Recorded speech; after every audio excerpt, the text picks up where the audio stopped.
Who are you talking to? The young boy spins around, surprised to find his father standing behind him.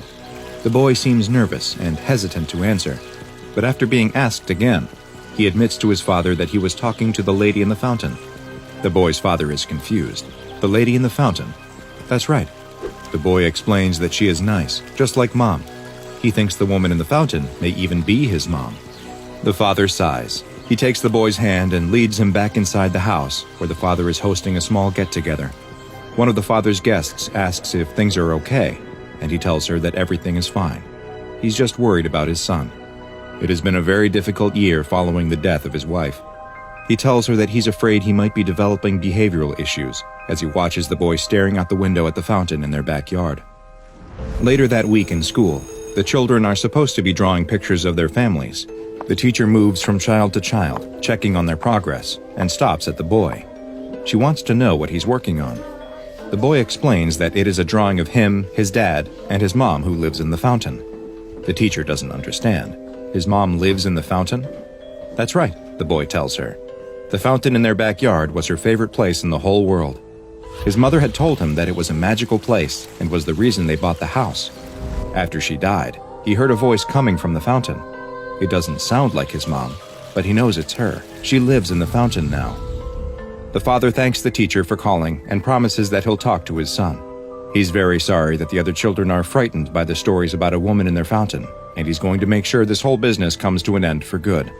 That night, as he is putting the boy to bed, he tells him that he knows he misses his mom, but he needs to stop with all of these claims about a woman in the fountain. And as much as he misses her and wishes that his mother would come back, he needs to realize that she's gone and not coming back. The father kisses the boy on the forehead and tells him one more time that there will be no more stories about the woman before tucking him in for the night. As soon as his father is gone, though, the boy gets out of bed, creeps to his bedroom window that looks down on their backyard, and stares at the fountain. He watches as reflections dance on the rippling water. The water goes oddly still, until a hand that appears to be made out of water seems to emerge out of the surface of the fountain and waves at him. The father leaves the bathroom and glances in to check on his son before heading back to his bedroom. He bolts upright when it dawns on him that his son wasn't in bed. He runs into the son's room and pulls the blankets off the bed, but no one is there. He frantically calls for his son and looks around the room when he sees something.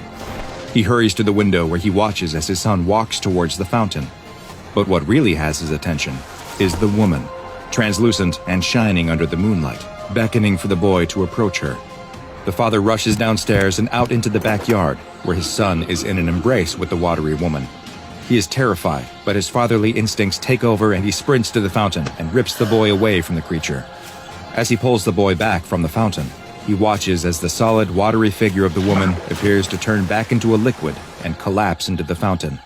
The father brings the boy inside the house. He doesn't understand what's going on, but the father just keeps repeating that he's okay. He's safe now. The next day, the father is on the phone with their local priest.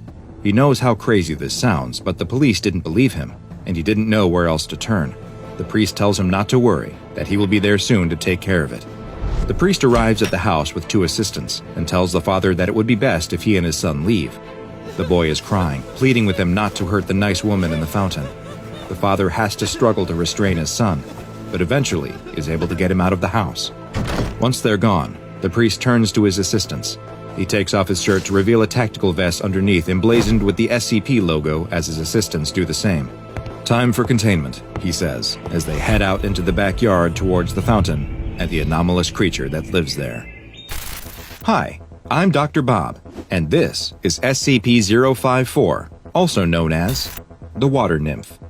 SCP-054 is the designation that the SCP Foundation has given to an anomalous entity with some very strange properties. Made up of 9 liters of what appears to be completely normal spring water, SCP-054 most often appears in the form of a female humanoid, but it is capable of a variety of forms, such as other humanoids and simple geometric shapes. It is unknown just how it is capable of taking and holding these shapes, or how it moves around once it does so, since all tests performed so far have failed to show any thermal, electromagnetic, biological, or other phenomenon present in its body that could explain its abilities. Whenever SCP-054 enters a body of water, it will become indistinguishable from the surrounding water, and it appears that it must fully submerge itself on occasion in order to replenish its full volume, which is constantly being reduced through normal evaporation.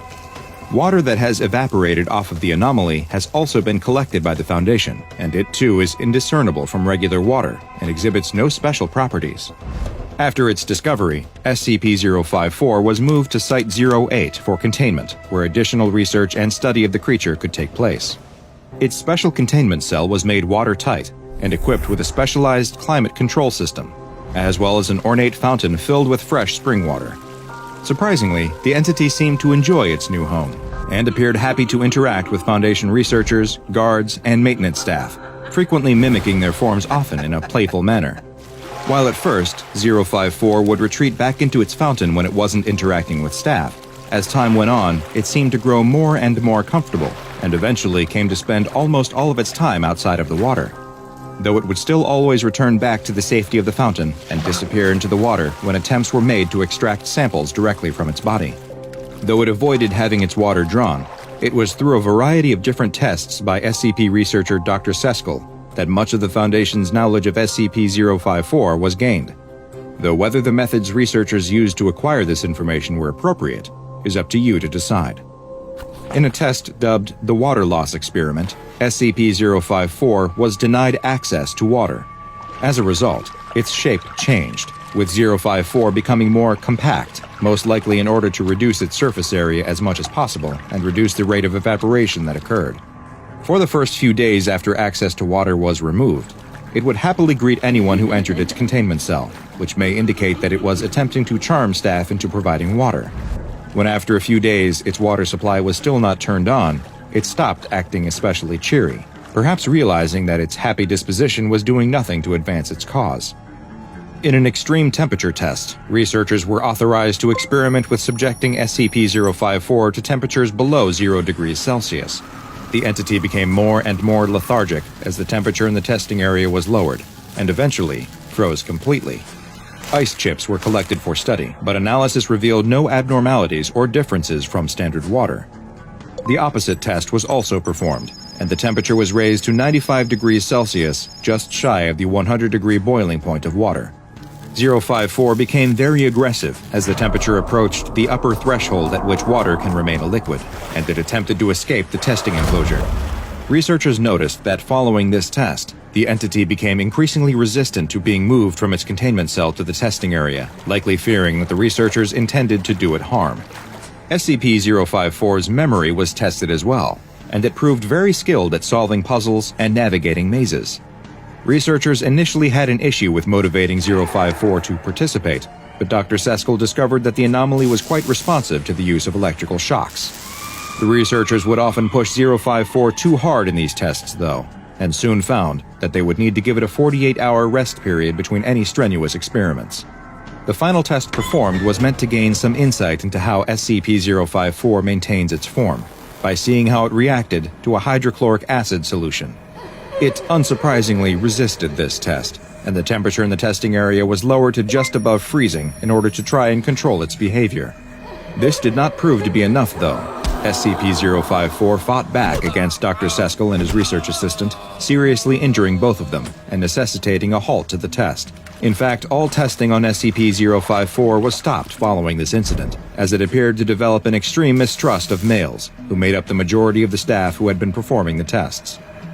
Following this attack on the Foundation staff, Scp-054 was classified as Euclid. However, once the tests ceased and 054 no longer had to come in contact with the research staff who were in charge of the experiments, there was a span of over 5 years without any further incidents. Following this period, Scp-054's rating was downgraded to safe, and now seems willing to begin participating in experiments once again, though now all tests fall under the purview of Biology Unit E7, and the use of only female personnel is recommended. Though classified as safe, caution must still be maintained when working with Scp-054. Maintenance personnel are required to wear chemical suits when working inside the containment area, and must spend 10 minutes in a special drying room once they exit, to ensure that 054 has not somehow managed to cling to any part of them. In the event of a containment breach, the entire enclosure is to be flushed with liquid nitrogen to freeze the entity. Is the water nymph an example of the SCP Foundation going too far? containing a harmless anomaly who appears happy and benign until harm is done to it? Or is this simply the price we must pay in order to further our knowledge of anomalies and potentially stop a dangerous threat to humanity? The answer to that question is up to you. To further your own knowledge of anomalies that the SCP Foundation has in containment and potentially find the answer to that question, I recommend you watch the files for SCP-007, Abdominal Planet, and SCP-163, an old castaway,